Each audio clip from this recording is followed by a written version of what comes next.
राधे राधे सभी को श्री शिवाय नमस्तोभ्यम।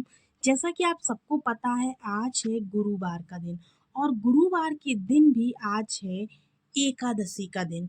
आज एकादशी के दिन आपको कौन सा उपाय करना है दोस्तों? उपाय करने से आपको क्या फायदे होने वाले हैं? अगर आप ये उपाय करते हैं तो आपको कौन से बेनिफिट मिलने वाले हैं? क्यों करना है? किन लोगों को करना है? सारी बातें आज के इस वीडियो में हम करने वाले हैं। देखिएगा, आज आपको तुलसी हरि मिलन का एक दीपक अपने घर पर लगाना है। दीपक कब लगाना है, कहाँ पर लगाना है और इस दीपक में कौन सी विशेष चीज़ आपको डालनी है, इसके बारे में हम बात करने वाले हैं। तो चलिए वीडियो को शुरू करते हैं। सभी को श्री शिवाय नमस्तोभ्यम। ओम नमो भगवती वासुदेवाय नमः। देखिएगा, आज का दिन जो है वो एकादशी का दिन है। कौन सी एकादशी है आज? तो आज है वरुथनी एकादशी। वही एकादशी होती है जिस दिन हम अपने घर पे, कहीं बाहर आपको नहीं जाना है, अपने ही घर पे आपको तुलसी हरि मिलन दीपक लगाना है, जिससे कि हमारे परिवार में कोई भी परेशानियां, कोई भी दिक्कतें नहीं आएंगी। आपके घर में कोई भी दिक्कत चल रही, किसी भी प्रकार की धन से संबंधित, बीमारी से संबंधित, या फिर आपकी कोई भी इच्छा है जो पूरी नहीं हो रही है, तो आपको इस उपाय को ज़रूर से करना है। एक दीपक आपको लगाना है और आपकी जो भी इच्छा होगी वह जल्द से जल्द पूरी हो जाएगी। आप इस उपाय को किस समय करेंगे? तो दोस्तों ध्यान रखना है, शाम के टाइम पे प्रदोष काल के बाद में आपको इस उपाय को करना है। उपाय को करने के लिए आपको किन किन चीज़ों की ज़रूरत पड़ेगी? तो देखिए, सबसे पहली चीज़ आपको लेनी होगी दीपक। दीपक लेना है आपको। दीपक किसके लिए लगाना है? तुलसी हरि मिलन दीपक, यही नाम दिया है ना दीपक को। तो दीपक कैसे लगाना आपको पता होगा। भगवान हरि को का ये दिन होता है, तो इस दिन हमें क्या करना होगा? सबसे पहले आपको दीपक लेना है। मिट्टी का भी ले सकते हो या फिर आटे का भी ले सकते हो, मैं हर वीडियो में आपको बताती हूँ। जिसमें आपको मिट्टी का दीपक नहीं लेना होता उसमें मैं डायरेक्टली मेंशन कर देती हूँ कि आपको इसमें मिट्टी का दीपक नहीं लेना है। तो इस उपाय में आप दोनों में से कोई भी दीपक ले सकते हो। दीपक किसके नाम का है? भगवान हरि के नाम का। तो आपको इस दीपक के अंदर बत्ती कौन सी लगानी होगी? तो दोस्तों आपको बता दें, इस दीपक में आपको गोल बत्ती का प्रयोग करना होगा। कौन सी बत्ती लगानी है? गोल बत्ती लगानी है। साथ ही साथ आपको किस चीज़ की ज़रूरत पड़ने वाली है? तो वो चीज़ होगी हल्दी। आज के दिन हल्दी का विशेष महत्व होता है, तो आज के दिन आपको इस उपाय में हल्दी की ज़रूरत पड़ने वाली है। एक चुटकी हल्दी लेनी है, पिसी वाली, ठीक है ना। ज़्यादा की ज़रूरत नहीं है, बस एक चुटकी हल्दी ले लेंगे। साथ ही साथ आपके घर में तुलसी माता का पौधा जहाँ पर हो, उस पौधे की जड़ से आपको एक तुलसी का पत्ता उठा लेना है। देखिए, बहुत सारे तुलसी के पत्ते इस समय टूटे हुए आपको मिल जाएंगे, तो आप उसमें से एक पत्ता उठा लें। एकादशी के दिन हमें माँ तुलसी का पौधा तोड़ना नहीं है, कोई भी पत्ता नहीं तोड़ना है, बिल्कुल उनको छूना भी नहीं है, ठीक है ना। इस तरह से आपको उपाय करना है। तुलसी माता के पेड़ के जहाँ पर मतलब नीचे गिरा हुआ होता है ना, गमले में गिरा हुआ, वो आप ले सकते, भले ही सूखा हो या हरा भरा हो, उससे कोई दिक्कत की बात नहीं है। ले लेना है। लेने के बाद अब आपको क्या करना है? आप लोगों के पास तुलसी का पत्ता हो गया, दूसरी चीज़ आपके पास हल्दी हो गई, ठीक है ना। आप तीसरी चीज़ आपके पास दीपक हो गया। इन तीनों चीज़ें आपके पास हो गई हैं ना। अब आपको क्या करना है? तुलसी माता का जो पत्ता है, उस पत्ते को आपको किसी प्लेट या कटोरी में रखना है। उसके ऊपर आपको जो आपने हल्दी ली है ना, उस हल्दी की एक बिंदी ओम नमो भगवते वासुदेवाय के नाम से आपको लगा देनी है। किसकी लगानी है? हल्दी की, ठीक है ना।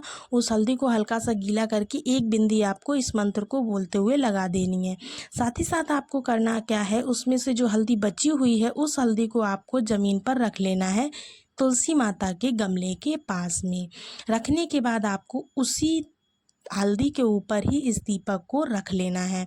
दीपक रखने के बाद आपने इस दीपक में बत्ती कौन सी लगाई है? गोल, क्योंकि ये भगवान हरि का दीपक है, मतलब श्री नारायण का दीपक है। तो आपको क्या करना है?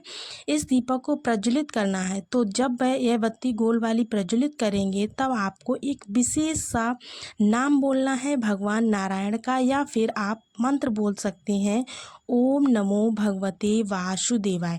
इस मंत्र को बोलते हुए आपको दीपक को प्रज्वलित करना है।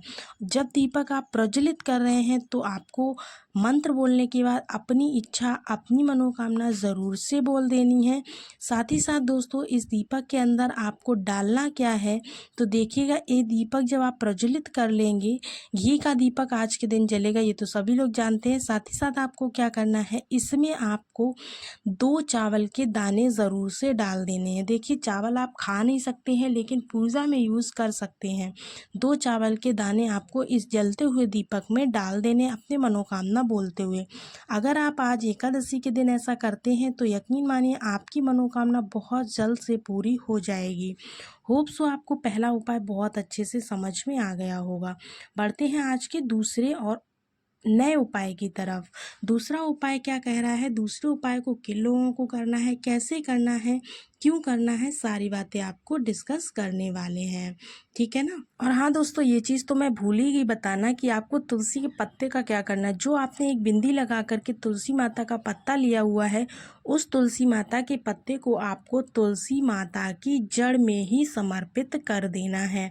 समर्पित करने के बाद में ही आपको दीपक को प्रज्वलित करना है। ये चीज़ मैं यहाँ पर मेंशन करना भूल गई थी, तो अब मैंने आपको बता दी है। इस तरह से आपको करना है। साथ ही साथ दोस्तों अब दूसरा उपाय देखते हैं, दूसरे उपाय में क्या करना है। दूसरा जो उपाय है वो हमारे घर में पितृ दोष को दूर करने के लिए होगा। किसके लिए होगा, तो इसके लिए आपको क्या लेना है, देखिएगा आपको क्या करना है, आपको 1 लोटे में जल लेना है। जल लेने के साथ साथ हमें क्या लेना है, देखिए पितृदोष सभी के घर में अधिकतर होता है, तो ऐसे में आपको पता नहीं होता है, तो आपको उसके लिए करना क्या है, 1 लोटे में आपको जल लेना है। पितृ हमारे नाराज़ ना हो इसलिए हमें इस जल को लेना है, जो कि उन्हें समर्पित करना है। कैसे करना है, घर में जो लोग बीमार पड़ना स्टार्ट हो जाते हैं या फिर घर की इनकम कम हो जाती है, सब कुछ ना पितृदोष पर ही आधारित होता है। बच्चे घर के चिड़चिड़े लगते हैं तो भी पितृदोष होता है, ऐसा आपको मानना चाहिए। इन सभी चीज़ों से पता चलता है कि हाँ हमारे घर में पितृदोष का भी दोष है। तो आपको क्या करना है, जल लेना है तावे के लोटे में, उसमें आपको क्या डालना है, जे एकादशी का पर्व है तो इसमें आपको गंगा जल जरूर से डाल लेना है, 1 से 2 बूंद। गंगा जल डालने के साथ साथ आपको क्या करना है, लेने हैं काले तिल। काले तिल आप सभी के घर में मिल जाएंगे, 1 चुटकी काला तिल लेना है। उस तिल को आपको इस लोटे में डाल लेना है। डालने के बाद में आपको जा करके महादेव की शिवलिंग के पास में इस जल को समर्पित करना है। किस नाम से आपको समर्पित करना है, तो आपको बता दें, जो जल आप समर्पित करेंगे वो चंपेश्वर महादेव के नाम से समर्पित करेंगे। किसके नाम से, चंपेश्वर महादेव के नाम से समर्पित करेंगे। इससे आपके पितृदोष दूर हो जाएंगे और आपके घर में जो भी समस्या चल रही होगी वो सारी की सारी पितृदोष से संबंधित समस्याएं दूर हो जाएंगी। तो ये उपाय आप ज़रूर से करके देखिएगा। एकादशी के दिन पर बहुत ही प्यारा सा अवसर होता है इस उपाय को करने का। दोनों ही उपाय आपको बहुत ही इम्पोर्टेंट बताए हैं। होप सो आपको दोनों अच्छे से समझ में आए हों। अगर दोनों में से जो भी उपाय आपको अच्छा लगता है आप वो उपाय कर सकते हो। और हाँ दोस्तों, कमेंट्स में श्री शिवाय नमस्तोभ्याम या फिर श्री कृष्णा लिखना ना भूलें। मिलते हैं सभी को अगले वीडियो में, तब तक के लिए सभी को राधे राधे।